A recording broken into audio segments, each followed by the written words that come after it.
This year's conference keynote draws our attention to Rule 14 for disciples and initiates in the book The Rays and the Initiations. There are 14 of these rules, and this is the final one, addressing initiatory states that can reasonably be understood as being quite some way ahead of most of us, to put it mildly, and of most esoteric groups in the world today. So a good question would be, why on earth do we spend time pondering something that seems almost out of reach? One answer might be that it helps us exercise the muscles of the higher levels of mind. Pondering ideas and insights that seem beyond our understanding help us to think imaginatively, abstractly, and intuitively. But in addition to this, it's important to have some understanding of where we're headed as individuals on the discipleship path and as a group. So reflecting on the keynote helps to build a realistic, imaginative sense of where the group is headed and what the group is in process of becoming. Maybe not in the lifetime of the current generation of students, simply because we're an incarnation, we do not really understand the relationship between time and the timelessness. But certainly, if not for this generation, for future students.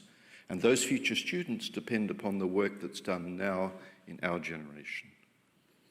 The effort to understand what it might mean to be part of a group of human beings bridging into hierarchy with acquired skills of knowing, expressing, revealing, destroying, and resurrecting, requires a willingness to look beyond the superficial meaning of these words.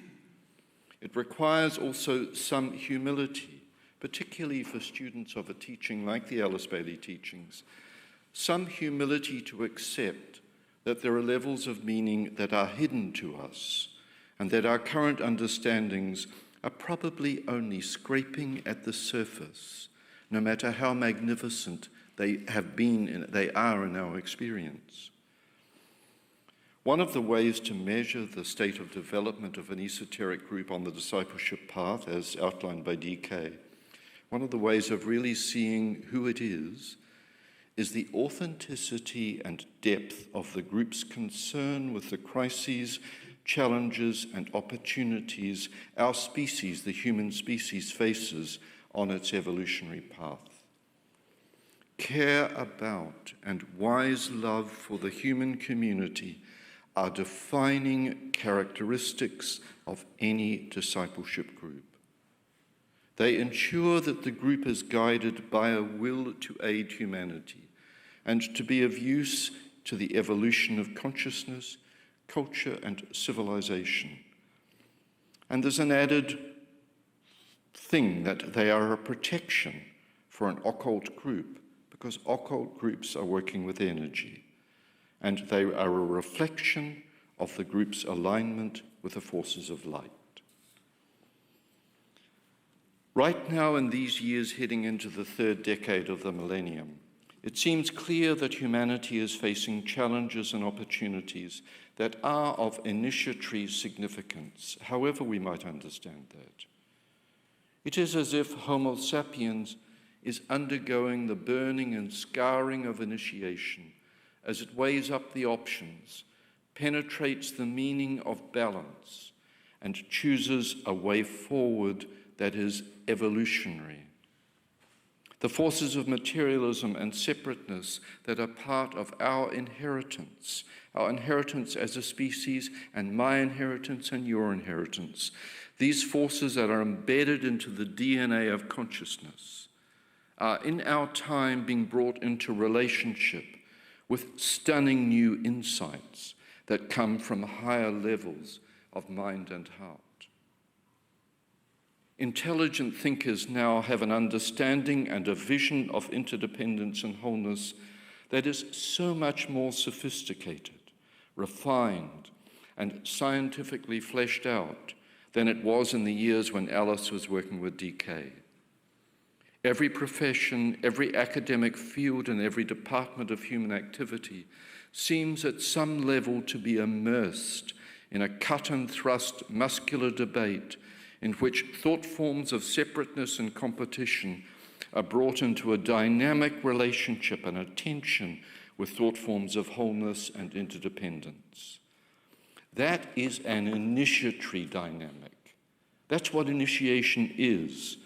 And the leading edge of that dynamic comes from those human units of consciousness, those specialized groups that are reaching into fields of abstract thought and intuition, bringing them consciously or unconsciously into touch with what we refer to as hierarchy, the realm of the ancestors, saints and angelic beings, the kingdom of God, that place where the Christ within and the cosmic Christ are found, the place of the Buddhas, the rishis, and lords of compassion. In our time, esotericists are challenged to build that bridge between the kingdoms. And it's in this context that it can be most helpful to reflect upon this year's keynote, paying attention to the opening phrase, "Let the group life be inspired by the rules for initiation." Initiation is all about establishing a new relationship with these higher planes that are to be found within. And the 5 words all speak of where this alignment is ultimately headed. So let's consider for a moment the World Esoteric Group, that wide group of all truly esoteric workers in the world. DK refers to 3 paths leading to initiation. As the inner sanctuaries of all 3 groups are approached, there is a convergence, the one World Esoteric Group. In a sense, all who are consciously working with the evocation of the loving mind, with a willful application of discipline to develop the loving mind. One group is made up of occult students. In discussing esoteric groups, it's important to distinguish between outer organizations gathered around occult teachings and the smaller number of members of these outer groups who are actually in process of refining their esoteric sense. These are the ones who constitute the true inner esoteric group.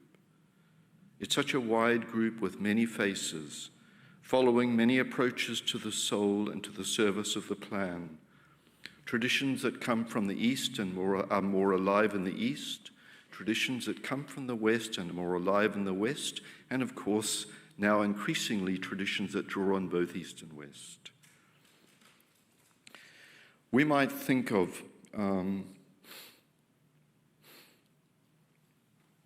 many approaches are followed to the soul and to the service of the plan, and many of these approaches reach beyond what is often regarded as the occult community. So when we think of this group of living esoteric thinkers, we might think of some of the study groups to be found, for example, in some theosophical lodges, groups that are penetrating and interpreting the mysteries in ways that are alive and living and relevant to these times. We might think of the meditation and study-centered groups like the Arcane School and other Bailey-oriented groups, where students are actively, creatively engaged in discipleship work on the mental plane. We might think of small groups of Agni Yoga students, students of Rudolf Steiner's work in the School of Spiritual Science, and so on. So many different groups, many of which will be unknown to many of us. Another division, we're told, of this world esoteric group is Freemasonry. Today this suggests, to me at least, Masonic lodges from different orders that have built a real spiritual livingness into their work. Such lodges certainly exist, although Masonic work by its very nature is largely hidden from public view, so it's difficult to make any realistic assessment of the state of the craft today. The only way one could do that would be to either be a Mason oneself or to know Masons and be able to talk upon the livingness of their particular lodge. We should, however, include AUM, a Masonic order seeking to develop the craft in line with Alice Bailey teachings. Yet we might also expand our understanding of the esoteric workers in Masonry beyond Masonic lodges, to include those real esoteric workers who are engaged in any deep occult ceremonial work that draws on a first-ray understanding of reality and of the relationship with the great architect. And beyond these two divisions, DK refers to esoteric workers at the core of the Church Universal. We might think of esoteric and occult workers on the second-ray line from all the religious and spiritual traditions. There are today numerous esoteric movements at the center of all the great religions. And DK also writes about and refers to the unconscious esotericists in educational and humanitarian movements, referring to the deeper thinkers who reach into the levels of the abstract mind and intuition, and whose contribution to the plan is on the third-ray field of the world intelligentsia, the professions, the sciences, all the sciences, the arts and social movements. He writes of the group that their souls are sufficiently in control so that the will of hierarchy may be communicated and gradually filtered down to the physical brain. We will all have our favorite examples of what might be called unconscious esotericists, who are pioneering an intuitive sensibility and a spiritual sense of purpose that is leading many people into a deepening alignment with the plan.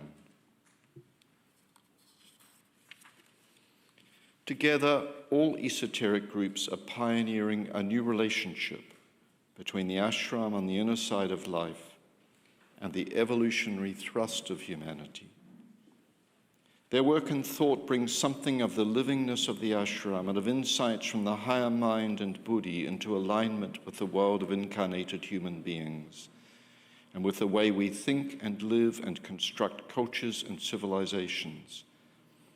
They pioneer synthesis. When asking the question, what is the role of esoteric groups during these challenging years, I suspect that one of the primary needs right now is to resurrect the ancient view of the great chain of being for the modern world, to reinterpret, revive, redeem, and bring new life into the hierarchical perspective. So much of the best of contemporary spirituality remains locked into a humanistic view of consciousness, to what Sufi writer Llewellyn Vaughan Lee refers to as the flat earth society that only sees spirituality with almost a single plane of reality. The core of perennial wisdom, at the heart of all religious and spiritual thought, Christian, Tibetan Buddhist, Sufi, Kabbalistic, shamanic, and so on, has always worked with a perspective on inner worlds, on planes of consciousness, being and reality that are hidden to the material. What you see is what you get perspective. The new approach to hierarchy will inevitably be centered in synthesis, in a perspective where the great pairs of opposite of spirit and matter are seen to fuse and blend in the middle path of the soul-centered observer. But for this to happen, the vertical magical dimension of the inner worlds must be acknowledged. And only then can these higher forces be invoked and recognized as important elements in the building of a new humanity.